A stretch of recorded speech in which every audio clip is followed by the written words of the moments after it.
Halo, selamat datang kembali di channel YouTube saya. Perkenalkan, nama saya Deska Kulon dengan 0531717 dari Prodi Teknik Mesin Universitas Udayana dengan dosen pengampu yaitu Profesor Dr. Djokorda Gede Tirta STMT.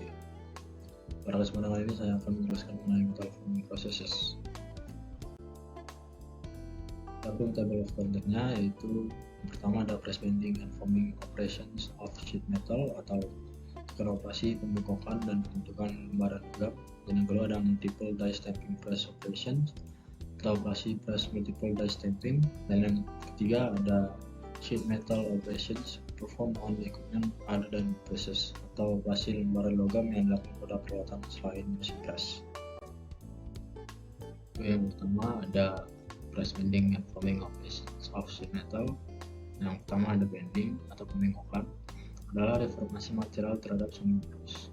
Deformasi itu sendiri merupakan perubahan bentuk atau ukuran dari sebuah objek karena diterpakan sebuah gaya atau perubahan suhu. Ada sedikit atau bahkan tidak ada perubahan pada area permukaan kerja. Material di bagian luar cenderung memanjang dan material bagian dalam cenderung terkompresi. Bending adalah operasi lembaran logam yang sangat umum. Ketika dilakukan sebagai operasi individu, biasanya dalam jumlah produksi yang lebih kecil dapat dilakukan pada reduktor atau filter part. Dan jika lembarannya sekitar 1,5 mm atau kurang, pastikan digunakan untuk bending sebagai operasi punch press sering dilakukan pada wiper dies. Untuk gambarnya bisa dilihat di sini. Benda kerjanya diletakkan di tengah sini dengan ukuran yang kecil. Maka dari itu digunakan reduktor atau tekuk atau folder. Lalu alatnya yang awalnya vertikal akan dinaikkan menjadi horizontal seperti gambar yang kedua ini, dan juga untuk benda kerja sendiri akan menjadi bengkok seperti ini.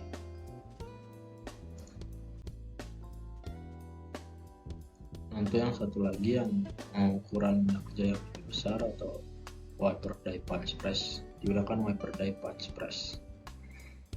Lalu bendanya diletakkan di sini, lalu punchnya diarahkan di sini, ditekan ke bawah. Stop workage-nya ini berfungsi untuk penahan tumpuan akhirnya agar bendanya bisa dibengkokkan menggunakan punch. Dan setelah di punch akan terbentuk sudut daripada benda kerja tersebut. Kemudian ada press brake bending, ini merupakan bagian dari bending, merupakan menekan mekanis atau hidrolik dengan panjang, sempit, stasioner meja. Panjang meja berkisar 2 atau 3 kaki hingga 30 kaki dan terasa tekan dari 10 hingga beberapa ribu. Dalam stroke pendek tapi bisa disesuaikan. Dies panjang, sempit, dan seringkali V-dies sederhana digunakan. Keduanya tajam dan tikungan lembut dapat dibuat, tergantung pada bentuk cetakan. Dalam pembengkokan, lembaran logam yang ditempatkan di antara meja dan ram paling sering ditekuk sekali dengan setiap pukulan tekan. Tekukan terjadi ketika pukulan berbentuk yang melekat pada ram rem tekan turun ke benda kerja, maksanya menjadi cetakan yang berbentuk sesuai. Jika tekan ke meja rem tekan. Gambarnya bisa dilihat di sini. Ada foot pedestal. Di sini ada kontrolnya di sini, di meja di sini. Lalu benda kerjanya akan dimasukkan di sini. Ada baggage, side frame, hydraulic cylinder, dan ram. Ini merupakan video dari YouTube dari proses brake bending itu sendiri. Yang berikutnya ada V-die bending, biasanya digunakan pada rem tekan memiliki rongga berbentuk V dan pukulan memiliki bentuk V yang sesuai dengan sudut yang sama atau agak lebih kecil. Pukulan dan dadu memanjang di seluruh baris. Sudut tikungan sama dengan yang disediakan oleh blok V, dikurangi pegas belakang. Untuk gambar bisa dilihat di sini. Untuk gambar pertama, benda kerjanya diletakkan di sini. lalu di punch dari atas menuju cetakan V atau V bending die, lalu akan terbentuk seperti gambar rambutan. Bendanya akan menjadi bentuk V. Membuat sudah 90 derajat di V die rem tekan. Untuk videonya ada di sini.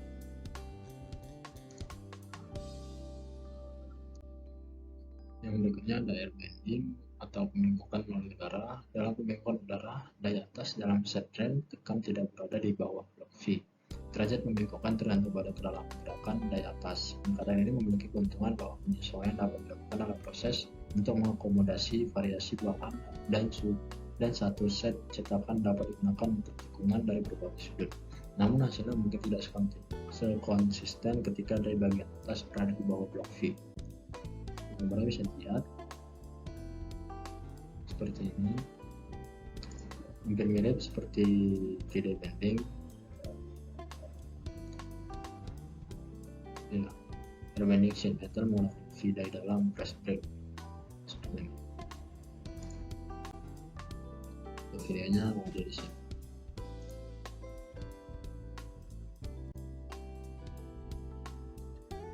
Lalu yang kedua ada forming, yaitu setiap operasi yang mengubah bentuk benda solid state dengan kekuatan atau tekanan. Dalam operasi lembaran logam, istilah pembentukan sering diterapkan pada operasi yang melibatkan lebih banyak deformasi daripada pembengkokan sederhana, tetapi tidak termasuk dalam kategori lain yang jelas seperti deep drawing, coining, embossing, atau rotary swinging, terutama jika operasi dimaksudkan untuk mengubah ketebalan bagian. Gambarnya bisa dilihat di sini, yaitu pengaturan perkakas sederhana untuk membentuk benda kerja lembaran logam. Pukulan dan cetakan dibuat untuk operasi pembentukan atau forming. Berikutnya ada ketiga, forming with rubber tooling atau pembentukan menggunakan peralatan berupa karet. Pertama ada rubber tool forming atau rubber plate forming, adalah metode pembentukan dan pembentukan yang menyederhanakan perkakas yang dibutuhkan dengan mengganti bantalan karet terbatas untuk setengah cetakan. Bantalan karet terbatas bertindak seperti cairan hidrolik yang mengerahkan kekuatan ke segala arah saat dikompresi. Perkakasnya cenderung cukup sederhana dan blok pembentuk dapat dibuat dari bahan murah termasuk logam. Gambarnya bisa dilihat sini. Sheet metalnya atau benda-bendanya diletakkan di atas rubber. Mulai ini ada cetakan lainnya, lalu ditekan menggunakan punch seperti ini, lalu benda kerjanya akan mengikuti permukaan daripada punch tersebut, dan rubbernya juga akan mengikuti bentuk daripada punchnya. Ini ada videonya. Lalu ada garing proses, merupakan proses pembentukan alat karet yang juga dapat digunakan untuk memasukkan bagian. Kedalaman maksimum yang layak dari bagian terbentuk adalah sekitar 37 mm. Blok bisa setebal 3 atau 8 inci atau 10 mm. Tekanan bantalan karet menyebabkan logam karet durometer yang lebih tinggi digunakan saat packing disertai dalam operasi. Lembaran aluminium dengan ketebalan sekitar 0,65 inci dapat dipasangkan. Untuk gambarnya sendiri bisa dilihat di sini. Proses garing untuk pembentukan alat karet menggantikan setengah dari cetakan pembentuk yang seharusnya diperlukan. Lalu yang berikutnya ada malform proses, merupakan proses alat karet yang menggunakan bantalan karet yang lebih dalam diram ketekan dan menambahkan plat penahan baja datar, didukung secara hidrolik atau oleh pegas untuk bertindak sebagai penahan kosong selama gerakan bantalan karet ke bawah. Susunannya sendiri memungkinkan pembentukan dan pengembaraan bagian-bagian yang tidak beraturan lebih dalam, menggambar kedalaman sama dengan diameter benda kerja yang lain. Lalu ada rubber diagram forming, hydroform proses, fluid forming. Dalam proses ini bantalan karet diganti dengan diafragma gosok fleksibel berongga yang berisi cairan hidrolik tekanan dalam sistem. Cairan memberikan peningkatan kemampuan menekan ke samping, sehingga proses dapat digunakan untuk membentuk bagian yang lebih dalam. blok membentuk melekat pada silinder hidrolik yang memaksanya ke atas melawan diafragma. Menaikkan tekanan hidrolik hingga 100 MPa dapat digunakan. Gambar sendiri bisa lihat di sini. Yang pertama ada gambar pertama ini merupakan siap dibentuk atau awal mulanya. Yang kedua itu pres ditutup dan rongga bertekanan seperti ini. Presnya ditutup lalu bertekanan. Dan yang ketiga rem dimasukkan ke rongga. Dan yang terakhir yang keempat tekanan dilepaskan dan rem dan tekan ditarik agar benda kerjanya bisa menjadi yang kita inginkan. Lalu ada Verson Whelan proses, merupakan proses diafragma karet lainnya. Tidak ada pukulan tekan, sebaliknya tekanan hidrolik diterapkan langsung ke diafragma yang memaksa bantalan karet terhadap benda kerja. Proses ini hanya berlaku untuk bagian yang terbentuk relatif dangkal. Mirip dengan yang diproses dengan proses Guerin, tetapi dapat menghasilkan detail dan variasi bentuk yang lebih besar. Gambar bisa dilihat di sini. Proses Verson Whelan yang digunakan kartu karet dan tekanan hidrolik untuk memberikan gaya pembentukan. Lalu pada drop hammer forming menggunakan pukulan berulang dari tekan drop hammer untuk membentuk bagian lembaran logam. Proses ini sangat cocok untuk bagian dengan kontur yang kekal, halus dan jari-jarinya yang lebar. Perkakasnya sederhana dan dapat dicetak dari paduan suhu lele rendah. Aplikasi biasanya terbatas pada lembaran logam yang lebih tipis dari 1,6 mm serta memiliki toleransi dimensi lebar. Berikut merupakan videonya. Ini glimmer drawing atau more sheet metal parts adalah proses yang membentuk ceruk pada benda kerja lembaran logam datar. Proses ini dapat menghasilkan bagian berbentuk cangkir, silinder, dan kotak dengan kedalaman yang jauh lebih besar daripada diameternya. Ketika kedalaman penarikan lebih dari 3/4 diameter atau lebar bagian, biasanya diperlukan 2 atau lebih penarikan dengan anil di antara penarikan. Kebutuhan untuk mengontrol gerakan kosong dengan menahannya.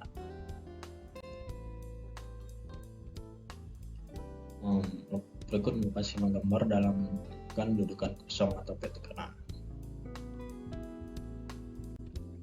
Yang kelima ada shallow drawing, biasanya mengacu pada operasi menggambar ketika kedalaman bagian kurang lebih setengah diameter.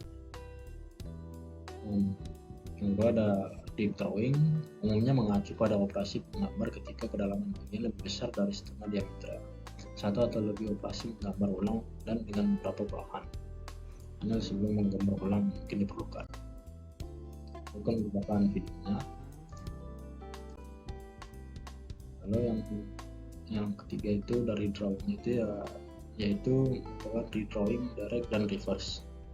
Terkadang bagian yang ditarik dijalankan melalui operasi menggambar kedua untuk menambah kedalaman dan mengurangi diameter bagian. Bagian yang ditarik ditempatkan di dalam lubang cetakan dan sebuah pukulan berdiameter lebih kecil dari digunakan dalam operasi menggambar sebelumnya, menariknya ke dalam cetakan. Keuntungan dari penarikan mundur adalah bahwa benda kerja tidak mengalami tekanan yang parah satu arah dan kemudian yang lain. Fungsi blind holding juga terlibat untuk mengontrol area logam. Annealing mungkin diperlukan antara yang asli dan operasi menggambar ulang jika logam benda kerja adalah jenis yang bekerja keras.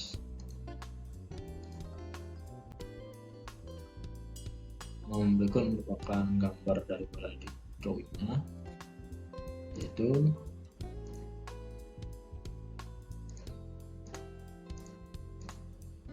yang A menggambar ulang langsung dan yang B menggambar ulang terbalik. Bisa dibedakan melalui lapisnya, yang menggambar ulang langsung lapisnya tegak, yang terbalik lapisnya itu turun seperti ini.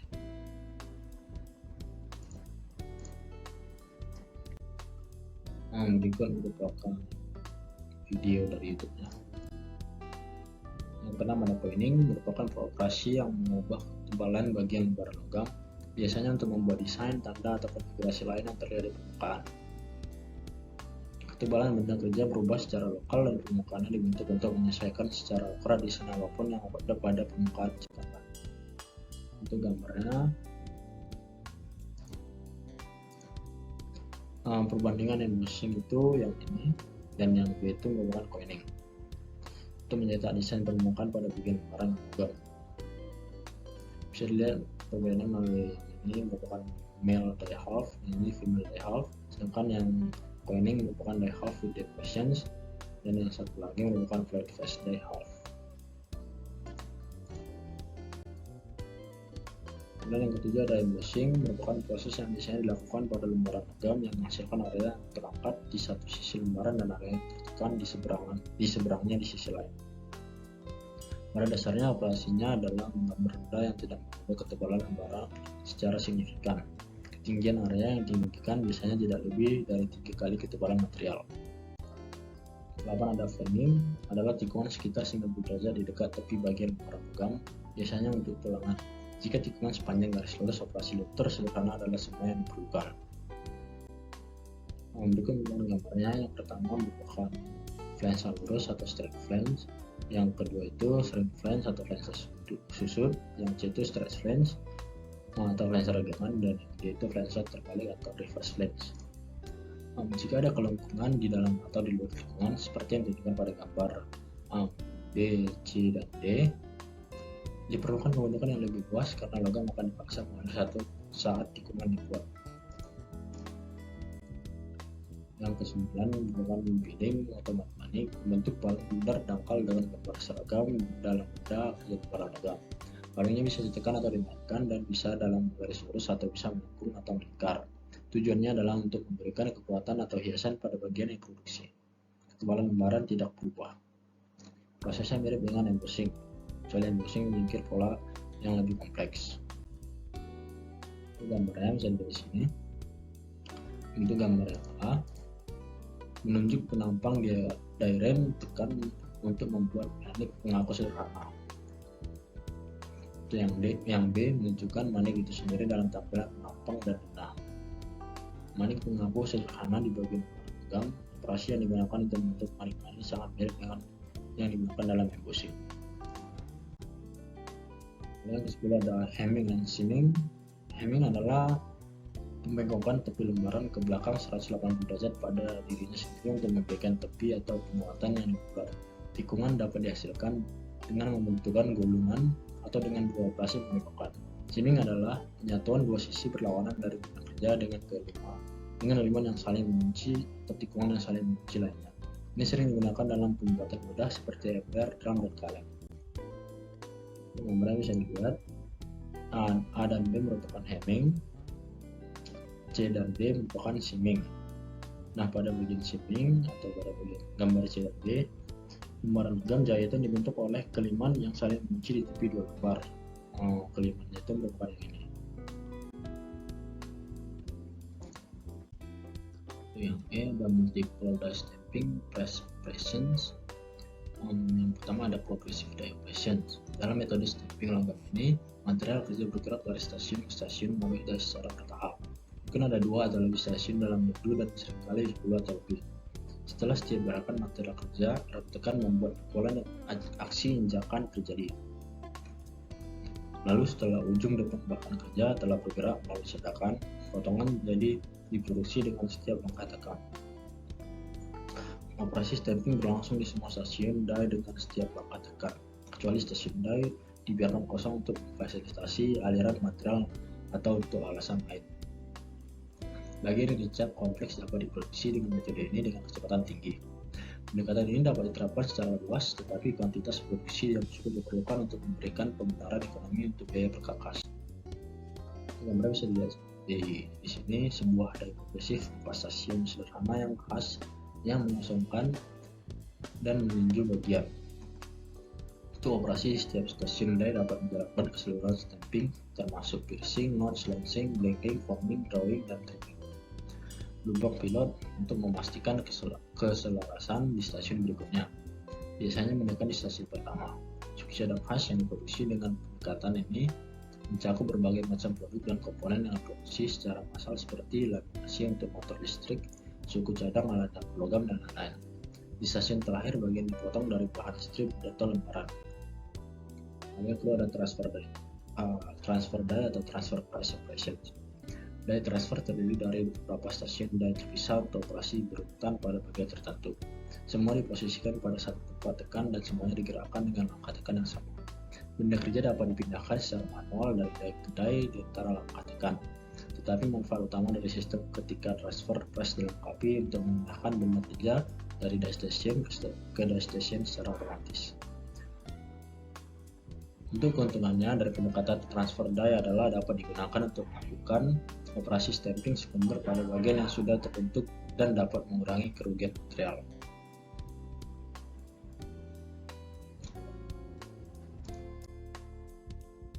Untuk gambarnya bisa dilihat di sini. Keempat, tampilan skema mekanisme transfer yang digunakan dalam transfer press dengan nomor stasiun stamping. Jari-jari yang mencengkram bergerak maju untuk mengangkat benda kerja di setiap stasiun. Rel kemudian bergerak ke kanan stasiun berikutnya. Jari kemudian menarik kembali dan press membawa pukulan lain.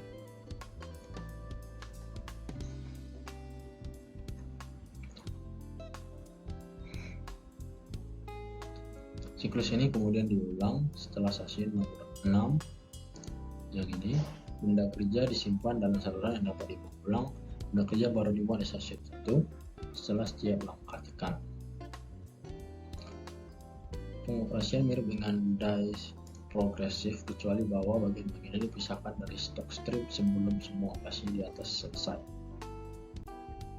Yang ketiga adalah compound die operations, melakukan beberapa operasi pada benda kerja di satu lokasi die dan dalam satu langkah tekan. Penggunaan umumnya adalah mengosongkan bagian dan secara bersamaan membuat lubang di dalamnya.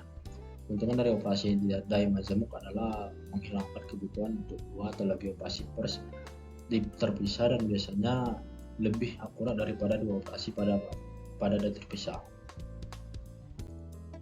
Gambarnya bisa dilihat sini, sebuah die majemuk sederhana yang mengosongkan dan menuju bagian dalam satu pukulan tekan. Pukulan backing berisi dadu untuk tinju.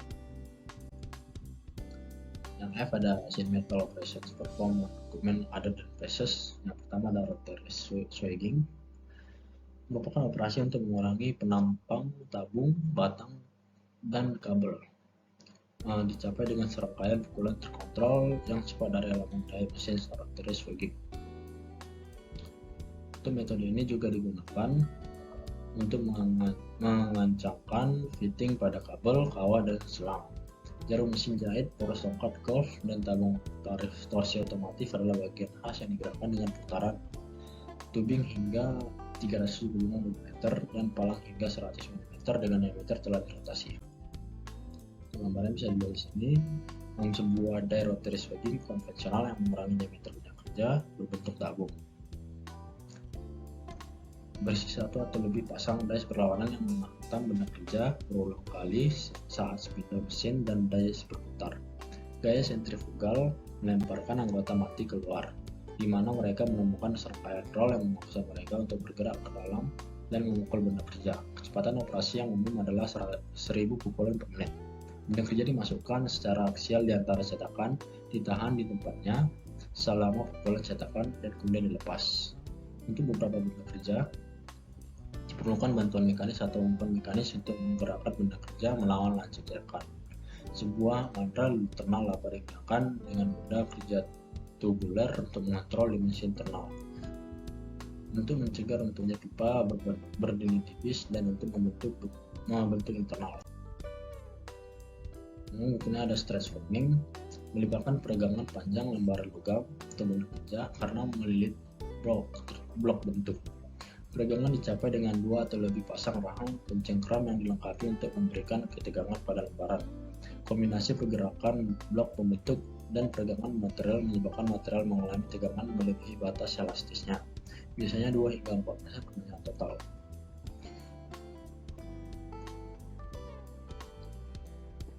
Metode ini juga dapat digunakan untuk membuat lekukan memanjang pada bagian yang dibentuk hubungan atau diekstrusi. Gambar bisa dilihat sini, peregangan dengan rahang mencengkram dan blok bentuk, gerakan relatif antara blok bentuk dan rahang meregangkan material tepat di luar kekuatan bobotnya. Ada roll coiling, mirip dengan rotary embossing, di mana pekerjaan digunakan antara dua roll berlawanan yang memiliki bentuk permukaan yang diinginkan. Prosesnya bisa lebih cepat daripada press coining, tetapi biasanya terbatas pada bagian-bagian kecil yang diproduksi dalam jumlah besar dari logam dengan kekuatan lulu yang lebih rendah. Nah, kemudian ada rotary embossing. Biasanya operasi tekan juga dapat dilakukan dengan melewatkan bahan kerja melalui sepasang roll ball memiliki bentuk permukaan yang diinginkan. Pendekatan roller terutama dapat diterapkan dengan logam tipis dan foil pada tingkat produksi tinggi. Ketika strip kontinu diumpankan ke roller dan bagian timbul dipisahkan dari strip dalam operasi berikutnya.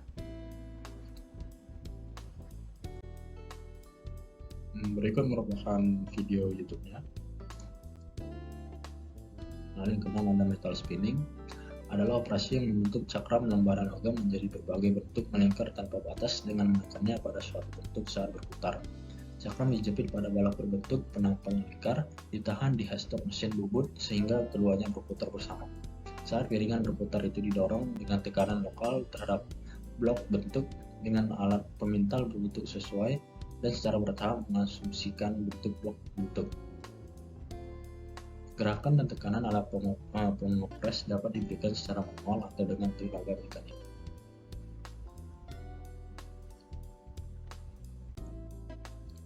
Berikut merupakan video YouTube-nya. Lalu yang ketujuh ada roll forming atau contour roll forming, adalah metode untuk membentuk tabing saluran pipa, talang atap, panel dinding dan atap, balok dan kancing logam, bingkai foto logam, batang korden, rel kereta api mainan, strip dekoratif pada gerbong dan truk, dan bentuk lain dari penampang konstan dari bahan strip. Semua logam dapat ditekuk dengan metode lain, dapat dibentuk menjadi gulungan. Pengoperasiannya cepat sekitar 30 meter per menit dan terkadang jauh lebih cepat dan cocok untuk produksi volume tinggi. Set gulungan harus diubah ketika bagian yang akan diproduksi diubah. Berikut merupakan gambarnya. Tahapan kontur roll membentuk saluran berbentuk U.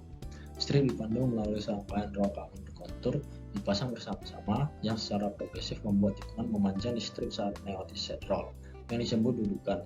Bentuk yang cukup kompleks dapat diproduksi dalam panjang yang sangat panjang. Hanya pembengkokan yang terjadi. Ketebalan stok tidak berubah. Biasanya dari 1 hingga 40 stan digunakan. Proses ini merupakan alternatif ekstrusi dalam beberapa aplikasi. Peralatan potong terbang dapat ditempatkan di ujung garis roll untuk memotong benda kerja dengan panjang yang diinginkan. Berikut merupakan penjelasan mengenai metal forming proses dari saya. Sekian, jika ada salah kata mohon maaf dan terima kasih.